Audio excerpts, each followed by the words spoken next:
clear tu te chi bei le vek ule hei thangkam kan en lenga khi lai korte chawa kin ka kama korte hi mun ni a hena in thena hei heta hian pakhat ani a hei helama hianin ei sang te na kama e kai helama hian kan in thena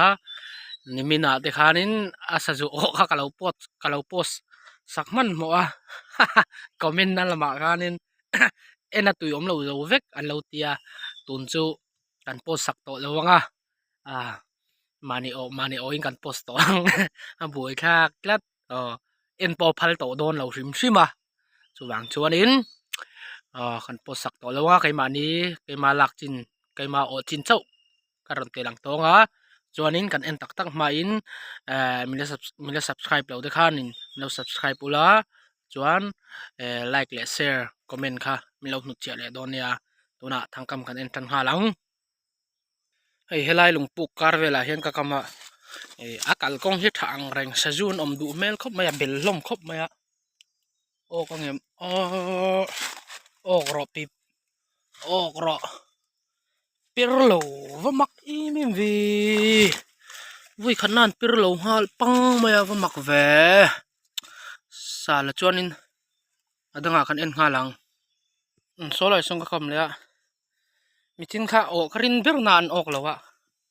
an buai thak rem khopa in leng o kongem ok ro pup yahoo ok le ta van nuam pang ve ha ha ha ok lien le te hei eng zu nge ni patil tol lien ngang mai hei van zia van nuam ve kan lam leng slai son ka kham le a in leng o ok ro pip ok ta perlo vamak ek tum mai ni perlo tlat ma va buai khak va danga in leng o sun ka kama in leng o perem per chuang lo ek tum ba ka ni lo mel chit thak lu tuk per thailo danga in leng o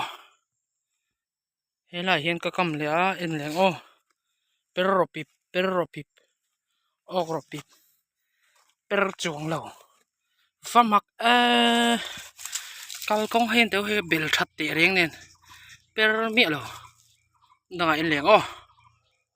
so ta son pahat ka kam le a o kongem ok ro pip mak mangi per chuang lo ba bui khak nge mom zia le ha thak danga in leng so lai son pahat ka kam le a kan in leng so po per chuang lo bui khak nge mom zia per thailo danga in leng ne om le tok a helai hian pakhat ka kam le a pirangem ok ro pip per chuang lo va han ne om nghe mom zia le per thailo tlat mai a pakhat che kala oka hunda in leng tuin jing hi chu ok lo tlat mai a nghe mom zia an ok lom ka rin te reng nen so ta sun phat kam le a perem perro pip a pere ma se sa zuwa lo ava ha thak nghe mom zia le bui thak oi ha rin ver na an ok lo le a da en leng hela hen ka kam le a pirangem mo perro pip a pira hei lo om lo le to ava han mak nghe mom zia le per thil reng mai chu le tui thei khei luang lo ni hi a da en leng khi lại hen pakhat ka kam le a last nan to per lo phei jo ni ngei nam lo pakhat che ka ok don thi na ni chu perro per ro pi per chuang lo mặc nghe mồm gì à lệ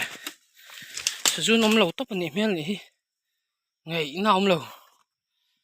ha anh em biết rồi hết tại hiện in atop na ber to ken to do na o kang em o kropip o hole o le lâu mày hay apatil tol le bok ko ke hay bu hi abeka ya kwa hi bel boka voin chu ti khan pani ka oka rin ain ok nem vele khot mai ok nem le vele khop mai azawai karon tilang lenga khuta korpuya thange khadi jong kha kan thang en thei chu ni le mai se hei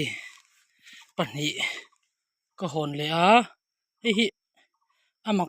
amakre khop mai asen no buang deuh thak apatil tol ania chon hei hi avar sar maya apatil tol thau ani tui don khop mai tuin jing chu pani ka ok le a lom le mai khati jong kha kan en thei chu ni mai se ka video te to thlenga min in sak tu zong chunga thinlung takin lom thu ka soya chuan mila subscribe lo te khan lo subscribe zel ula ti kha kan cha non le mol ni se nak tuk lama video thar ne kalin mole vek don nia in zawa in mang thale vek ule